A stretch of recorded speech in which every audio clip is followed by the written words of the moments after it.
Have you ever had a massage? Yeah. Okay. You okay?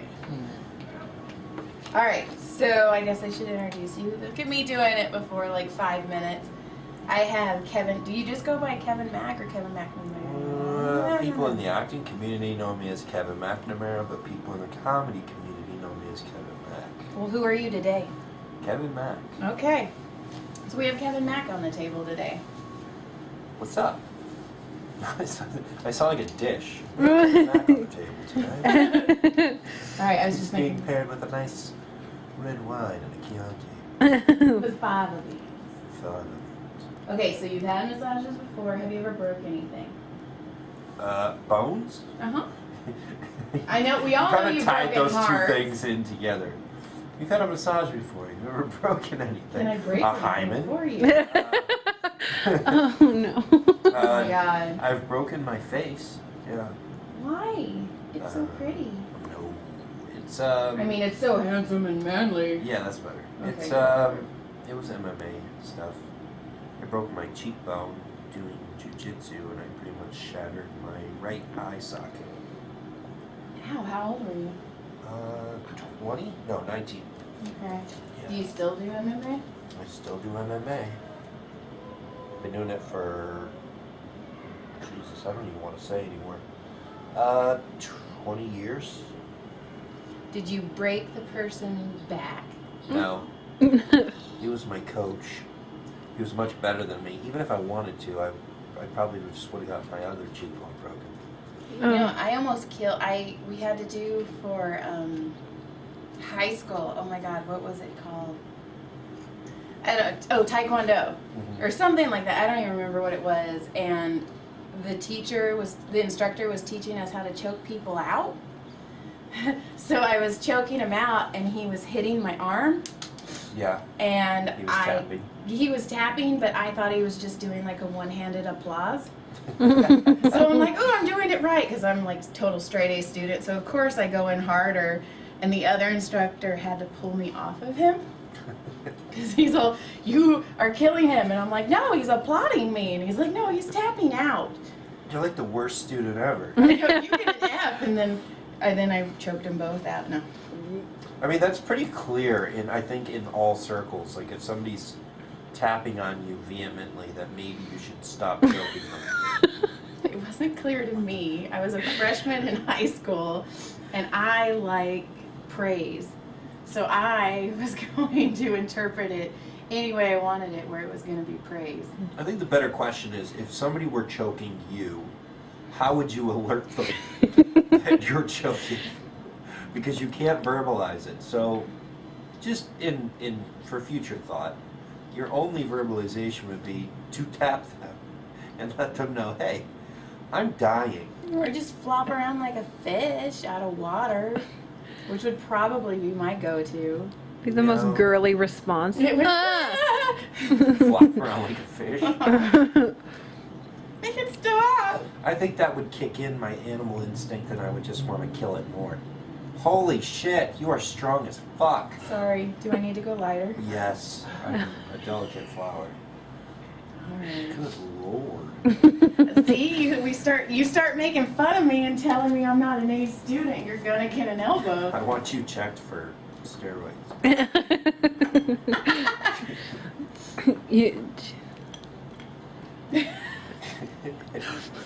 Because I'm just feeding me pretzels. What was that? Cassandra is feeding Emily pretzels. Nice. Okay, so tell me about this crazy 24 hours. I want to know. Oh boy. Okay, so I have a girlfriend. Is it the same one? Yes, but well, I guess I should say past tense now.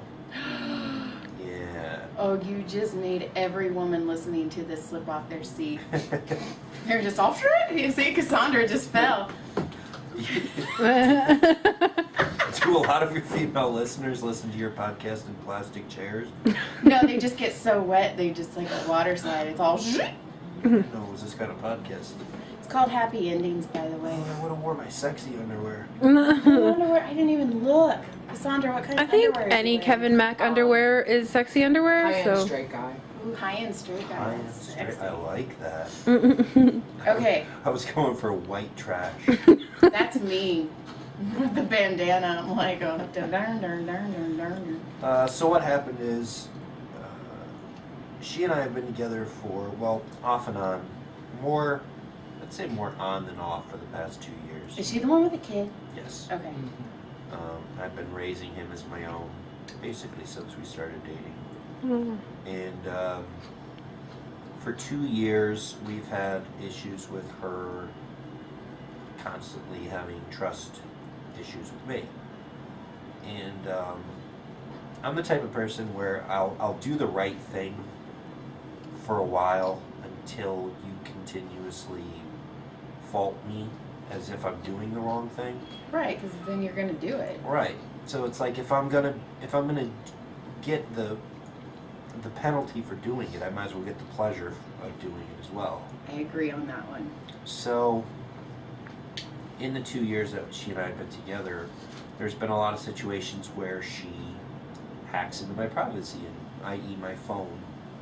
And she sneaks into my phone and she goes through my texts and goes through my messages on Instagram. And I get a lot of messages from females on Instagram. I get a lot of text messages from girls that I've had relations with in the past. And I can't really control that. I can't control who has my number, who doesn't. My profile on Instagram is public, so I don't have control over what people send me. And she often has issues with comments and messages and things like that. So for months and months and months, I've been basically begging her to just trust me, but at the same time kind of setting a trap just in case she doesn't. So in the times that we've had rough times where she's been accusing me of doing things, I went and sent messages on Instagram to girls on Instagram and replied to messages on Instagram. Not actually doing anything, but just replying. And kind of waiting for her to go through my shit again. Because the last time she went through, she didn't find anything. And I knew she went through it, but because she didn't find anything, she didn't say anything. Which is really what I wanted from her. I wanted her just to be honest and be like, look, I had questions, and rather than just asking you, I ran through your shit. And I didn't find anything, so, I just wanted to let you know I went through your shit. She didn't do that. So I set traps. And the day before yesterday, she didn't know the code to my phone. I had changed the code to my phone. And T-Mobile calls me, and I had to tell them my last digits of my social security number, which was the code to my phone, which she heard, memorized, and assumed must be the code to my phone, which it was. Went into my phone over the weekend, went through everything, found the message that I purposely left on there for her to find. And of course, because she found him, she flipped out on me and basically was like, I was right about you this whole time, you're a piece of shit, this, that, and the other.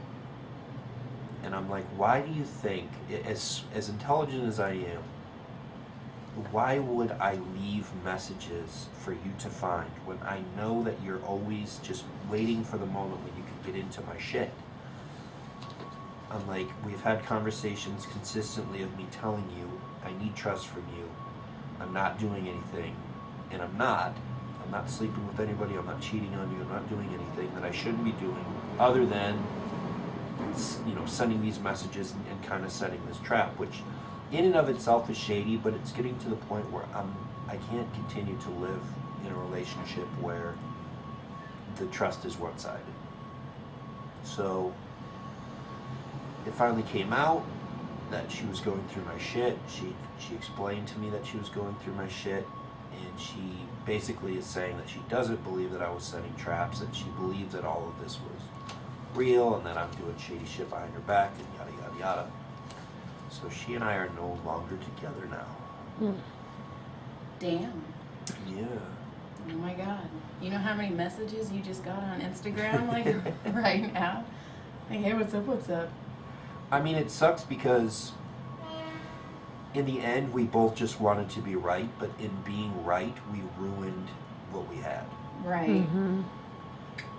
And she was saying, well, I didn't want to find this. But if you didn't want to find it, you wouldn't have looked. All the girls go. See, the problem is that she cared more about being right about the man that she thought I was than being happy with the man that she had. But see, then that's just toxic, and I don't know. That should have, like, instead of playing the games, you guys both should have been like, we're not good for each other. Yeah, I don't know, because, yeah, I'm just not a game kind of girl, so I would just be like, you don't trust me? Okay, bye. Yeah, and that has been kind of the thorn in our side in our relationship since we've been together. It's always been, you know, trust on my end and no trust on her end. I mean, perfect example is a week and a half ago, there's this guy who we met at one of her friend's house. He's a friend of a friend. Total douchebag. And I was teaching his son how to throw a football at this barbecue. And the next day he messages my girlfriend on Instagram and says, hey, if your boyfriend ever fucks up, let me know. I'd love to go out with you. That's so shitty. Ouch. And, you know, she told me about it, you know, which is, you know, I applaud her for that. But she told me about it, and I said, look, that's not cool. I said, you know, I can either go over there and beat the shit out of him, or you could just send him a message and say, hey, you know, not cool, please don't contact me again, and block him. So that's what she chose. Until today. So weeks later, probably till today also, but weeks later we go to this, we don't go to the friend who's a mutual friend, we go to his house for a fight, and that guy was there, and I was cool, I didn't say anything, I held my tongue, and he pretended like nothing happened, which I think is a bitch move. He should have came to me and said, hey, look, this is what I did, blah, blah, blah. I mean, she didn't tell him that I knew, but as a man, you should come to me and say, hey, look, I kind of pulled a bitch move. I shouldn't have done that. Just want to let you know. But he didn't, which I don't respect. So we all hang out, whatever. And the next day, or that night, she posts a video with him on her story on Instagram while we're all there, unbeknownst to me. And then the next day, I look and then I see that she's following him again. Oh. And I'm like, what's going on? Why are you following this guy? And I thought I told you to block him. And she's like, well, I thought because we all hung out that you'd be fine with it, and blah, blah, blah. And I'm like, no, he and I did not squash our issues. Needless for me to say, you should have asked me. If you expect things of me, if you expect me not to follow girls that hit on me or girls that I fooled around with in the past, you have to follow those same rules. Well, a week and a half ago, that same guy texts her and says, hey, do you guys, supposedly, both of us, do you guys want to come to a beach house party for the weekend? You know, I'd love to have you guys. And she didn't tell me about it. And I asked to borrow her phone to look something up online, and she's like, yeah, sure. And before she hands it to me, she deletes a text message and then hands it to me. So I didn't say anything because that's not how I am. I trust you. If there was something on there, I gave her the benefit of the doubt. I said, maybe, you know, she meant to delete the text message earlier, and she opened her phone and she saw it, she deleted it, and then, you know, she handed it to me. Well, after all of this shit came out, I'm like, so what was it the other day when you deleted a text message before you could hand me the phone? And she's like, well, that was nothing. And I was like, well, why did you have to delete it? And she's like, well, I knew you'd be angry about who it came from. And then she tells me it was from him. And I'm like, see, that's dishonest. If you knew I'd be upset about it and you deleted it so I wouldn't see it, then that's shady. That's showing that there's something going on. And she's like, well, it didn't say anything that you would be upset about, so you shouldn't worry about it. And it's like, it doesn't work that way. If you expect trust out of me, you have to trust me the same. Oh, does she? She's 32. She should know better. She should know better. And she's a mother. Yeah, no excuse. It's a character flaw.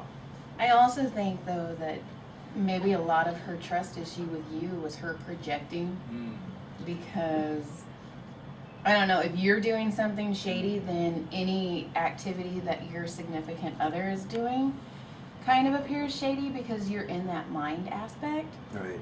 So you project a lot, and I could be completely wrong, but I don't know. And all these clues, it sounds like if you would have done the same thing and maybe checked her phone, maybe you would have found some shit as well. But that's the thing. I don't feel like I need to. And not only that, but I know this is cliche and it's something that a lot of guys may say, but I feel like your phone is your privacy. I don't have the right to go through your phone. I think every relationship needs to have an aspect of privacy. I need to have something that's just mine. I don't need to share everything with you. And my phone is my access to a world outside of our relationship. As long as you trust me and you know that I'm not going to do anything to put our relationship in jeopardy, you shouldn't need to see my phone. If I offer that to you, that's one thing. But you needing to see it for yourself, to feel comfortable in our relationship, just says that you don't trust me.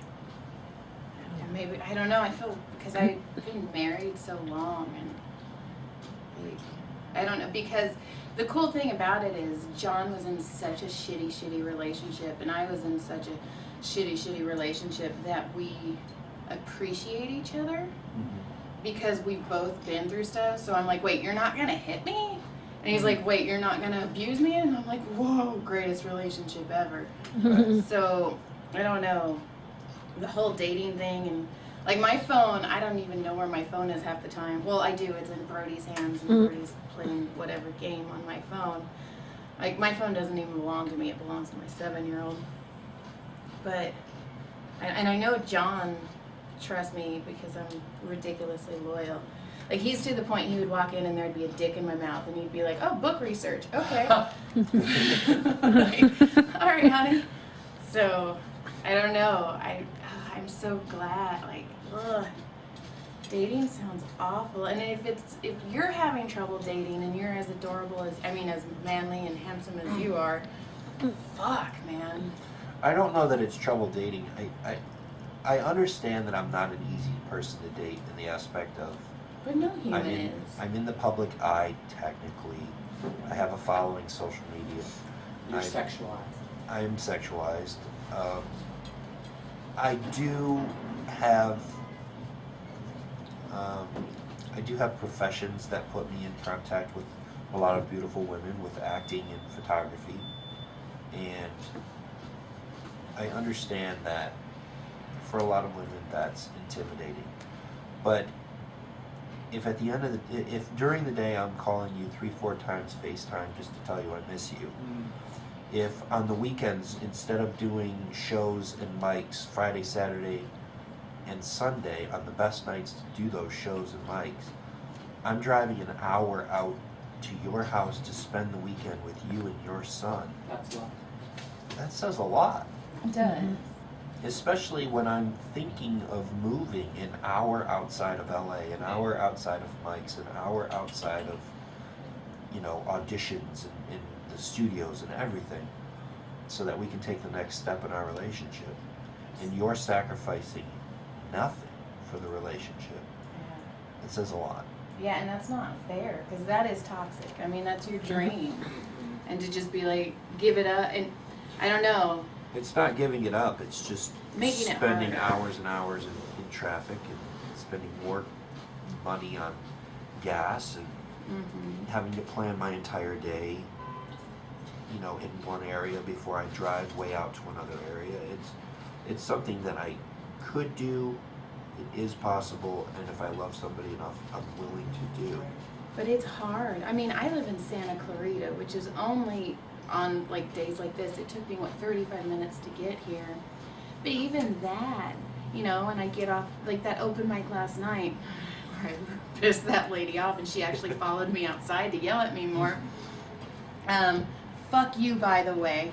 Dirty twat. I don't normally get mad at people, but I was so mad at her because she came off such twat-hole. Like, twat-hole to the nth degree. Fuck you, man. It was funny because when you were on stage, you were doing your thing, and she was walking past the stage right as the word retard came out of your mouth. And she was staring right at me, so you were like, retard. And then her face lit up, and she looked at me and she goes, wow. And I was like, yeah, huh? And then she goes, I can't fucking believe she just said that. And then she stood next to me, and every word after that, she was just like, huh, wow, huh, wow. And she looks at me and she's like, I guess they'll just let anybody in here. Oh, I'm And then glad I wasn't in. You came off stage and you came over and you were like, all right, honey, bye. And you gave me a hug. And I was like, all right, text me tomorrow. And you like walked away and she looked at me and she's like, okay. And like walks away. Well, she came out, and okay, first of all, that's the first time I've ever done that bit. I just started working on this bit, which is what open mics are for, is to work shit out.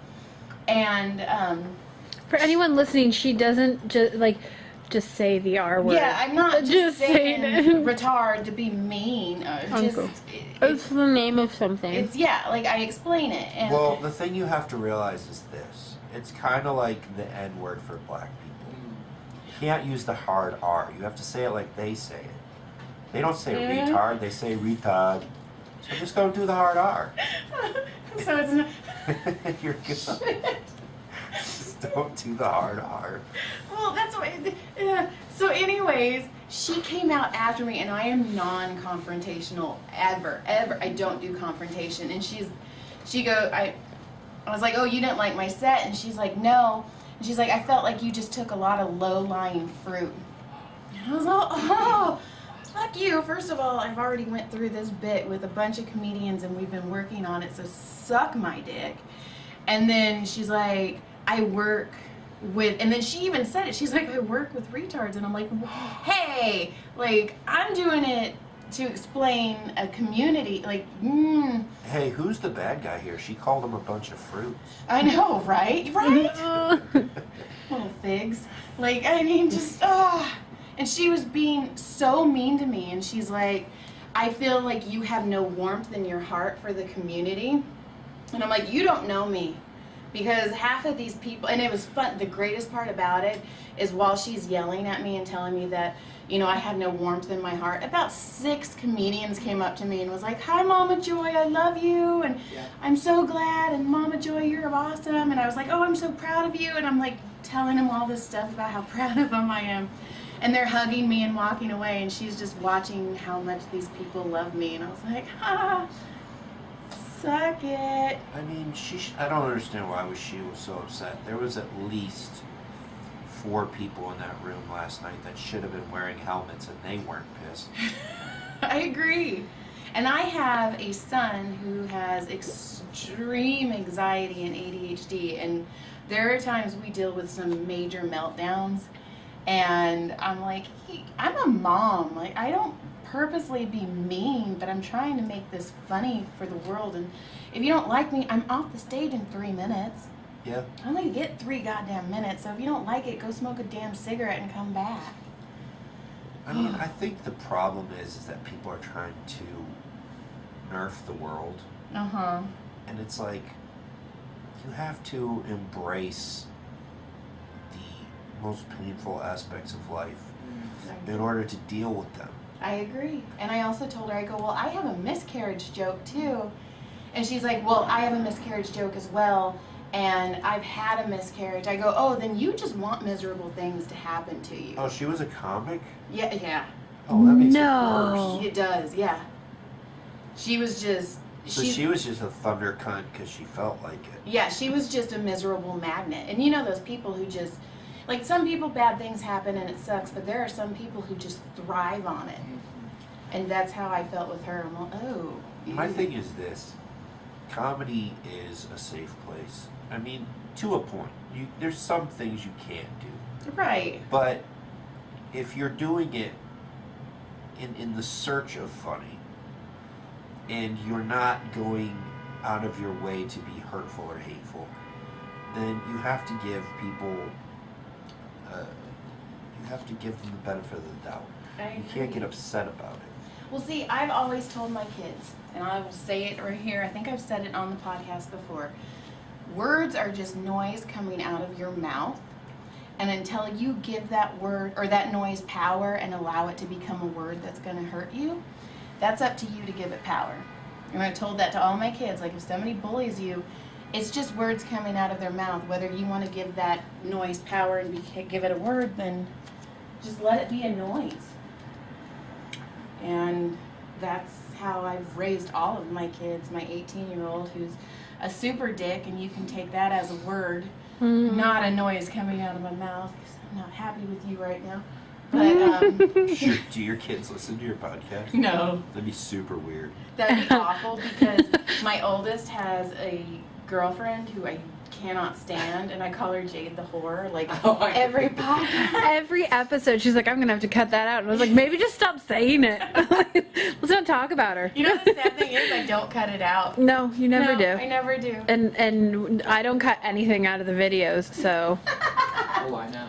My girlfriend used to, well, I probably still will, listen to my podcast and complain about everything that happened on it. That's not nice. No, it was awesome. I loved it because I would book yes based on that fact. Oh, that's fantastic. It's like, what? You're a porn star? Fuck yeah, let's do it. And she'd be like, why the fuck are you interviewing porn stars?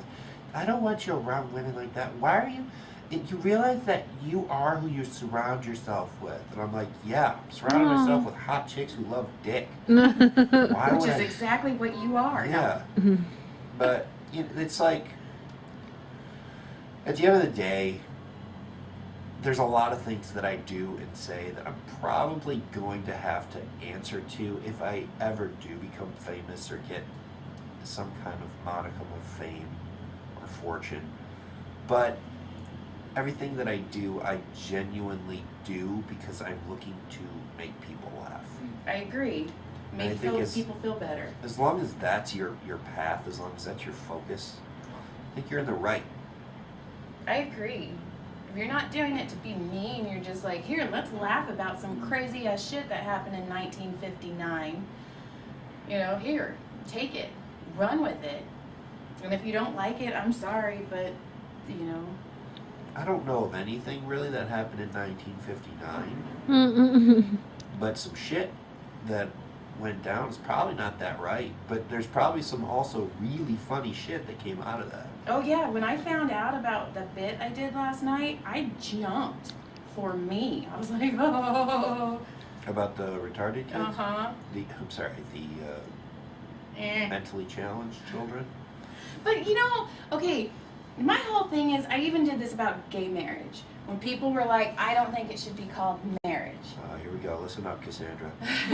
Why do I always get the gay trannies? Fuck you! No, but I was like, somebody told me, they're like, I don't think it should be called marriage. And my first thought was, Misery. a rose by any other name is still a fucking rose. Yeah. Whatever you call it, it's still the same thing. You should call it tax break.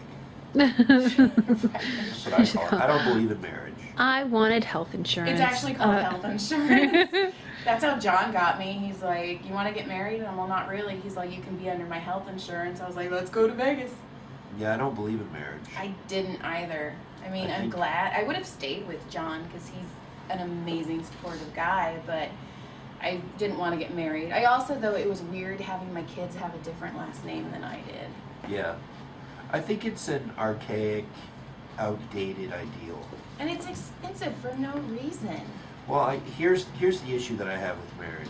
In the past, it made sense because, number one, it was the best way to transfer title and lands, and it was a way to basically proxy war. It was a way to keep from countries having to go to war. You would just marry your daughter to a prince, or your queen to a king, and boom, you're allies. You don't have war anymore. You guys prosper that way. Also, marriage made sense when your best choice was within your circle. meaning you had access to a finite amount of people in a specific area, and you found the person that was most compatible with you, and you settled down, you had kids, and that was it. But nowadays, you have access to the world. You can find amazing people in thousands of different ways, and there is no finite grasp of humanity. You have access to everyone. What's love then? Which is why you don't marry your high school sweetheart, Tyler James and Jade the whore. Because I gotta shut up. No, you don't. Okay, if you've ever been in love, you can be in a room full of 1,000 of the most beautiful people, and the only person you think about is that person. Like real love. That's true. You know, That's true. I think marriage, when people look at it as a financial, I believe in marriage, but it's not about money. I would sign a prenup or anything. I just love the ideal of, but also being a trans woman, I've been a secret most of my life in a lot of relationships.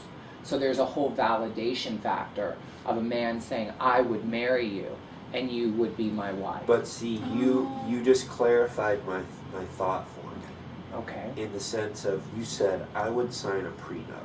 I would, because it's not about money. to Right, me. but the point of that is, if I love you, if I'm in love with you, and I would spend my life with you, then why do I have to sign a document that the government recognizes and holds me to and will take me to court if I do not follow in order to love you for the rest of my life? I think I can devote myself to you without having to make a contract with a government agency stating that I promise to do so. My That's promise so to you unromantic. should be enough. It is. See, I agree.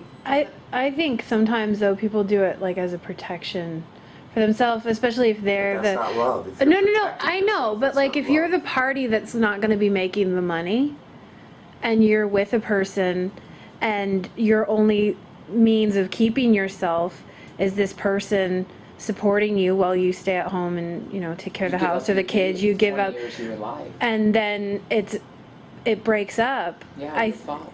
Yeah, it's more. I think the girls in the room. Right, but It's more that's- of like a protection thing. I think it's not. I don't think it makes you love But them that's- any less. But that's what I'm saying. You can agree to terms outside of signing contracts. Yeah, with the but most government. people. But you agree, don't and then break. they You don't put break you up with the over. same person that you got together with. You're not the same people But if anymore. you're going into it, signing contracts stating that if you do this, I will do this. If you take this from me, I will take this from you. It's not. You're not doing it for the right reason. Flip If over you, for if me. you're looking for. If you're looking for safety wires, Go down that way. is it love? well, Because if there are no safety wires in love. no, but if you don't do it, But love is by the time you compromise. need it, it's too late. Love is compromise. It is. I had a 9-year relationship, and it's all give and take. It's all give and take. Love is a fall. That's why they call it falling in love. There are no safety wires in a fall. You No, fall, there are not. or you don't fall. You look very handsome upside down, Oh, well, Kevin. thank you. I do my best work hanging from my ankles. Little Amish girl. Look at my ankles. I don't know. I don't. I just want to wear the dress. I don't believe in contracts with a government to prove myself to the one that I love. You sign contracts when you sign up for a movie or when you do Right. an event or what. Or I Carpet. promise that I won't divulge the plot of the movie before it's released. I and you'll pay your promise rent on time that by I'll this pay day. my rent on time. I promise that I will make my car payment. I promise that I will Not sue I me will I for if won't you get destroy hurt your so much. apartment, but I can't promise you that I'll love you until the day I True, die. and then we'll get alimony. See, that's what I'm Which we saying. deserve. And it's not even about the Or any- financial of it. It's not even about the financial of it. It's not even about alimony. How could someone not love us till the day we die? I mean, according I can to be anybody. According to John, the only reason he's with me is he knows I'm going to hit it big and he wants to be a stay-at-home dad. Ask him. He's like, yeah, I'm just with you because I want to be a stay-at-home dad. I'm like, okay. Is it weird that I think people are different. I know every boyfriend I've had, and I've had 3, I always love them. I may not be with them because it didn't work out, but I still love them. Do you know, my love just doesn't stop. No, I think you are a very special person A because sucker? no, I just can't. I'm a stalker. I like stalk love. I don't stalk them, but I mean, once I love someone, I love them forever. It doesn't mean I've broken up with people, but I Right. mean, I'm like, I still love them. Yeah, because I mean, like John will say, like Joy doesn't love me like a normal person. Joy loves me like a stalker. And I'm an asshole because I'll tell him like, oh, you smell different when you're asleep, and I fuck with him so hard. Wait. So when he's awake, he smells one way, and then when he falls asleep, he's just got a totally different aroma. I don't know. I think What I the read it fuck does somewhere and that it made me mean? laugh. I tell him that I watch him while he sleeps. Listen, when you're awake, you smell like Old Spice, but when you fall asleep, you smell like fucking Fritos. pizza. Fritos. That's because I'm wearing cologne during the day, babe, and eat pizza before I go to bed. Fuck. I also tell him that there's a blog called John Loves Joy Forever. And I'm like, you wrote it? And he's like, I don't know what the fuck you're talking about. And I'm like, yeah, every day you put a new blog post entry in about how much you love me. And he's like, you're fucking psycho. Are you writing your own shit? No. Liar. There's no such thing as John Loves Joy Forever website. But if anybody wants to make it, that'd be It's not been fucking launched, but it's funniest definitely thing there. There is now. There, yeah. ever. For all of our weird, oh my god, our stalker listener, oh my god. No, he was Stalker listener? No, he was on my blog. This dude wrote me on my blog and he was like, I get instant crushes and right now you're my instant crush. And then he's like, I went and watched you massage Bert Kreischer and all I could think is how lucky he is because you're so fucking sexy. So obviously he's mentally wrong or something wrong with this man. And he was just going on and on about how beautiful I am. And I was like, he's a fucking crazy guy. Well, then 2 hours later, he comments on another blog post that I do. And it's called Heartbreak. And he was like, I got heartbroken when I was 35. Now, mind you, Emily's reading this out loud. I don't want to read it. And I was like, he fucking killed her. He fucking killed her. And then Emily stops reading and turns bright red. And I'm like, what? What? And it's all, she killed herself 4 months after we broke up. And I was like, he fucking killed her. And he's like, I'm going to keep reading your stuff, and you're very talented. And I was like, oh. So we just wanted to say hi. Yeah. Hello. Hi. I mean, there is something attractive about a woman who's willing to touch somebody who looks like Bert. Aww. He's furry and chubby. He is. He's He has adorable. over 100,000 followers. I know he does. Let's keep it real. Bert follows me, and I follow Bert. Nice. He saw me on Kill Tony one day when he was hosting, and he thought that my hashtags were hilarious, and now he follows me. Bert pulled me out of the bucket on Kill Tony once. I love Bert. It was awesome. He's so cool. I asked him to Alright. do my podcast, and he didn't respond. Thanks, Bert. He was on ours. Thanks, Bert. I'm not massaging you to get me on my podcast. I massaged his wife too. What? And then we're going to be on Leanne's podcast next week. So Really? Yeah. all right, your massage is done. Yeah. Do you want to plug anything? Sure. You can listen to my podcast, Mind Our Business, on I don't know, on iTunes, Stitcher, and YouTube. Follow me on Instagram at OriginalKevinMac. And ladies, trust your men. Aww. He was Alright. also in a movie, a TV was. movie. What's the name of it? It's still airing. It's called A Night to Regret. It's on Lifetime. It's awesome. Go check it out. I kill a bunch of people. I made my mother-in-law watch it. It was pretty cool. Also, he doesn't know it yet, but he's going to be Alexander in Transparent, which you guys should get on Amazon under Joy Eileen. And I wrote it, and it's super fucking funny. Transparent. Isn't that already a show? It is, but this is about a ghost. You're going to be a ghost, by the way. So, yeah. All right. Goodbye. Bye.